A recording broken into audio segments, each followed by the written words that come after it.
আমি আজ আপনাদের একটি অবিশ্বাস্য আবিষ্কারের কথা বলব। সমুদ্রের তলায় একটি প্রাচীন শহরের সন্ধান পাওয়া গেছে।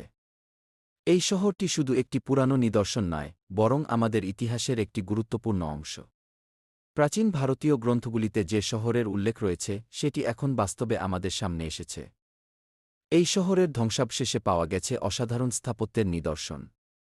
বিশাল পাথরের নির্মাণ, জটিল নকশা এবং এমন সব উপকরণ যা প্রমাণ করে যে এখানে একটি উন্নত সভ্যতা বাস করত।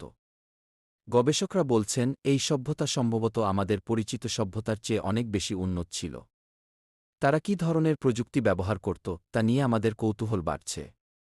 এখন প্রশ্ন উঠছে, কেন এই সভ্যতা হারিয়ে গেল? সমুদ্রের তলায় এই শহরের অস্তিত্ব কি শুধুমাত্র একটি দুর্ঘটনা, নাকি এর পেছনে কোনো গোপন রহস্য রয়েছে?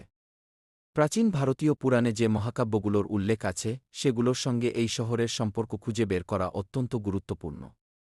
অনেকেই মনে করেন এই শহরটি সেই দ্বারকা যা মহাভারতের কাহিনীতে উল্লেখিত। গবেষকরা সমুদ্রের তলায় এই শহরের বিভিন্ন অংশ পরীক্ষা করে দেখছেন। তারা বিভিন্ন প্রকারের নিদর্শন খুঁজে পেয়েছেন যা আমাদের অতীতের সভ্যতার সম্পর্কে নতুন ধারণা দিচ্ছে। এই শহরের আবিষ্কার আমাদের ইতিহাসের পৃষ্ঠাগুলোকে নতুন করে লিখতে সাহায্য করবে।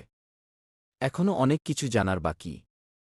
এই শহরের রহস্য উন্মোচন করতে আমাদের আরও গবেষণা করতে হবে। আমরা কি জানি এই শহরের অধিবাসীরা কিভাবে জীবনযাপন করত? তাদের সংস্কৃতি, ধর্ম এবং সমাজ ব্যবস্থা কেমন ছিল? এই প্রশ্নগুলোর উত্তর খুঁজে বের করা আমাদের জন্য অত্যন্ত গুরুত্বপূর্ণ। সমুদ্রের তলায় লুকিয়ে থাকা এই শহরটি আমাদের ইতিহাসের একটি অমূল্য অংশ। এটি আমাদের স্মরণ করিয়ে দেয় যে আমাদের অতীতের অনেক কিছুই এখনও অজানা। এই আবিষ্কার আমাদের নতুন করে ভাবতে বাধ্য করছে এবং আমাদের ইতিহাসের প্রতি আগ্রহ আরও বাড়িয়ে দিচ্ছে। এখন আমাদের কাজ হল এই শহরের রহস্য উন্মোচন করা এবং আমাদের ইতিহাসের এই অমূল্য অংশকে সুরক্ষিত রাখা। এই শহরের আবিষ্কার আমাদের জন্য একটি নতুন অধ্যায়ের সূচনা।